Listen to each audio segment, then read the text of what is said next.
अस्सलाम वालेकुम, मैं हूं शाहिद हुसैन। उम्मीद करता हूं आप सब खैरियत से होंगे। दो खबरें इस वीडियो में आपके सामने रखनी है। एक तो हरीम खान, आप हरीम शाह भी कह सकते हैं। हरीम शाह ने जो है वो हुकूमत को, वक्त की हुकूमत को, यानी कि पीडीएम की हुकूमत को दरमियान की उंगली दिखाकर मुल्क से फ़रार हो गई हैं।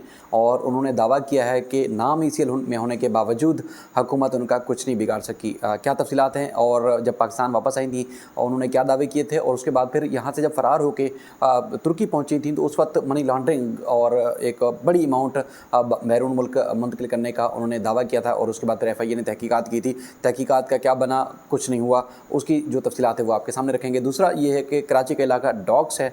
डॉक्स थाने की हदूद में एक बेटी ने अपने बाप को कत्ल कर दिया। पुलिस ने उनको गिरफ़्तार कर दिया है और गिरफ़्तार करने के साथ साथ जो तफसीलात सामने आई हैं उसका बैकग्राउंड क्या है वो आपके सामने रखेंगे। सबसे पहले यही खबर आपके सामने रखते हैं कि आखिरकार बाप को बेटी ने क्यों कत्ल किया।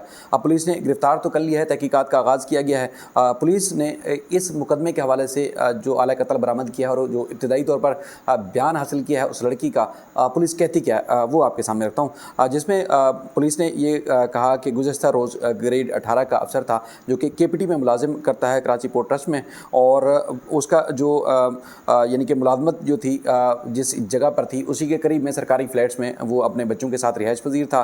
और ग्रेड 18 के अतीक रहमान को जो है कत्ल किया गया। उसके बाद फिर शुबा ज़ाहिर किया गया कि उनको किसी अपने ने ही कत्ल किया है। उसके बाद जब ये छानबीन का आगाज़ हुआ, पुलिस ने तहकीकात की तो पता चला कि जो मकतूल है उसने 2 शादियाँ की थी। एक जो पहली बीवी थी उनसे 3 जो है बच्चे थे। उसके बाद फिर दूसरी बीवी से 4 बच्चे थे, यानी कि मजमूई तौर पर 7 बच्चे और एक अहलिया, यानी कि पहली बीवी का इंतकाल हो चुका था और ये बेटी समेत जो है वो ख़ानदान के लोग इसी घर में रहते थे।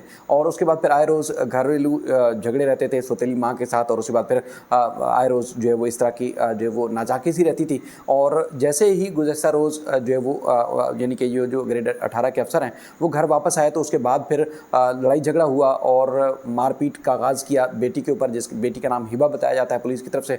बेटी ने जो है वो एक तेज़ धार आले से जो है वो वार किया बाप के ऊपर, और उसके बाद फिर बाप को जो है अस्पताल मुंतकिल किया गया। बताया गया कि वहाँ पर जो है वो ज़ख्मों की ताब ना लाते हुए इंतकाल कर गए, यानी कि बेटी के हाथों कत्ल हुए। उसके बाद फिर पुलिस ने जैसे ही मज़ीद तहकीकात की, मज़ीद पता चला तो जो मकतूल के भाई हैं उन्होंने कहा कि बिल्कुल मैं दावे से कह सकता हूँ कि उनकी बेटी ने ही जो है वो कत्ल किया है। पुलिस ने FIR दर्ज की डाक थाने में 336/2023 और उसमें कत्ल की दफ़ात शामिल की। और पुलिस का कहना है कि चूँकि जो मकतूल के भाई हैं उन्होंने इस बात का दावा किया है कि दौरान झगड़े इनकी भतीजी हिबा ने जो वार किया, जिसके बाद इनकी जो भाई थे वो कत्ल हुए। और उसके बाद फिर वुमेन पुलिस थाने में इनको मुंतकिल किया गया। मज़ीद जो है तहकीकात जारी है। इब्तदाई जो तफ्तीशी तहकीकात थी उसके मुताबिक पुलिस ने जो है वो उगलवा लिया है। लड़की ने खुद तस्लीम कर लिया कि रोज़ाना की सतह पर लड़ाई झगड़े होते थे, तो लिहाजा जो है वो उसने तंग आकर जो है वो जवाबी वार किया, जिसकी वजह से उनकी मौत वाक़ हो गई। मज़ीद तहकीकात जारी है। मज़ीद मामलात का जायज़ा लिया जा रहा है कि आया इस तरह की नौबत एक बेटी को क्यों पेश आई कि अपने बाप को ही उसने कत्ल कर दिया। अब यकीनी तौर पर भाई, यानी कि मकतूल का जो भाई है, लड़की का जो चाचा है, वो इसमें मुद्दई मुकदमा बन चुका है। और उसके बाद फिर मज़ीद मामला चलेगा। तो अब यानी कि अब जो किस्मत बन चुकी है, जिसकी उम्र 22 साल है हिबा की, वो जेल की सलाखों के पीछे रहेगी। दूसरी एक खातून जिसके आए रोज़ आप चर्चे सुनते रहते हैं, वो प्रेस कॉन्फ्रेंसेस भी करती हैं, वो अदालती निज़ाम को, प्रोसिक्यूशन के निज़ाम को, FIA को, नैब को, हत्ता कि हुकूमत और वजारत दाखिला को भी ललकारती हैं। और वो दावा करती हैं कि पाकिस्तान तहरीक इंसाफ की सपोर्टर हैं।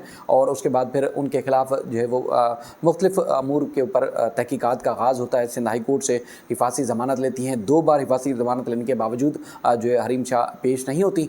ज़मानत की रकम उनकी ज़ब्त हो जाती है। बिलाखिर जो है वो वतन वापसी पर गिरफ़्तार न किया जाए, सिंध हाई कोर्ट के इस हुक्म की शर्त के ऊपर वो जब वापस आती हैं तो ज़मानत लेने के बाद जो है वो दावा करती हैं कि FIA जो उनके खिलाफ तहकीकात कर रहा है मनी लॉन्ड्रिंग के मामले पर, उसका जो है वो सामना करने के लिए तैयार है। चूँकि उनकी एक वीडियो वायरल हुई थी जिसमें उन्होंने खुद वायरल की थी कि एक बड़ी अमाउंट पाकिस्तान से लेके वो बैरून मुल्क बरतानिया और इसके अलावा तुर्की जो है वो मुंतकिल करती रही हैं और धड़ल्ले से वो रकम मुंतकिल करती रही हैं, इसलिए उनका कोई कुछ नहीं बिगाड़ सका। और उसके बाद फिर उस वीडियो के ऊपर भी वो मुकर गई और उनका कहना था कि मैंने तो ये वीडियो मजाक में बनाई थी, मेरे पास जो मनी लॉन्ड्रिंग या इस तरह की कोई चीज़ नहीं थी जिसकी वजह से मैंने की हो। بہرحال FIA نے تحقیقات کی اور اس کے بعد پھر معاملہ اب تک کہاں پہنچا، آفیشیل اب تک جو ہے وہ کسی نے نہیں اس بارے میں نہ کوئی تردید کی، نہ تصدیق کی، اور نہ ہی جو ہے وہ اس بارے میں مزید کوئی پیش رفت ہو سکی۔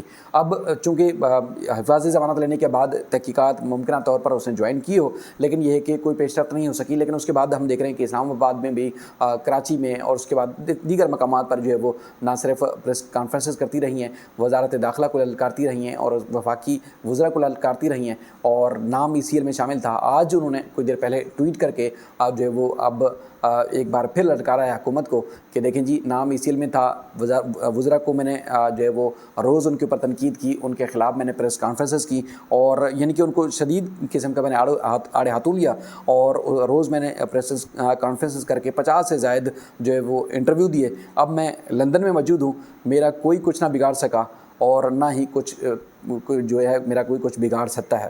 اب یہ حریم شاہ کا دعویٰ ہے، جو کہ پچھلے انٹرویوز اور پچھلی ویڈیوز اور ساری چیزوں سے وہ خود کرتی رہی ہیں، منحرف ہوتی رہی ہیں۔ اب اگر کسی بندے کا نام ECL میں شامل ہو، اور یا ایک آپ کہہ سکتے ہیں کہ ایک اسٹاپ لسٹ میں بھی شامل ہو، تو سوال ہی نہیں پیدا ہوتا کہ کوئی بندہ پاکستان کے کسی بھی ایئرپورٹ سے ملک سے باہر جا سکتا ہو۔ لیکن حریم شاہ کا یہ دعویٰ ہے کہ نام ان کا ECL میں شامل تھا۔ FIA امیگریشن حکام اور مختلف 3-4 مقامات پر جب آپ ملک سے باہر جاتے ہیں تو نہ صرف پاسپورٹ چیک ہوتا ہے، بلکہ آپ کا نام اور پوری ڈیٹیل چیک ہونے کے بعد ہی آپ کو جو ہے وہ اندر جہاز میں جانے کی اجازت ملتی ہے، یعنی کہ بورڈنگ پاس ملتا ہے۔ لیکن اس کے باوجود یہ سارا چیز تھی، یعنی کہ ECL میں نام بھی تھا، سب کچھ تھا، لیکن حریم شاہ جو ہے وہ ملک سے باہر جانے میں کامیاب ہوئی ہیں، اور ایک بار پھر للکار رہی ہیں کہ نہ صرف پہلے ان کا کوئی کچھ بگاڑ سکا، اور نہ ہی کچھ مزید کوئی ان کا بگاڑ سکے گا۔ یہ ہے ملک کا نظام، اور یہ ہے حریم شاہ جیسے لوگ، ایان علی جیسے لوگ، اور اس طرح کی خواتین جو مختلف اوقات میں مختلف سیاستدانوں اور مختلف اداروں میں بیٹھے لوگوں کی اعلی کار بنتی ہیں، اور ان کا واقعی کچھ نہیں بگاڑ سکتا، اور جن کو اپنے رائٹس اور اپنے حقوق چاہیے، ان کو روز جو ہے آپ دیکھ سکتے ہیں یا دیکھتے ہوں گے کہ ایک روندا جاتا ہے، ان کو ان کی جو ہے وہ یعنی کہ ہر طرح سے ان کی ساکھ کو متاثر کرنے کی کوشش کی جاتی ہے۔ اب خود ہی آپ انصاف کر سکتے ہیں، اس کا تقاضا بھی کر سکتے ہیں۔ اپنا خیال رکھیے گا۔ اللہ حافظ۔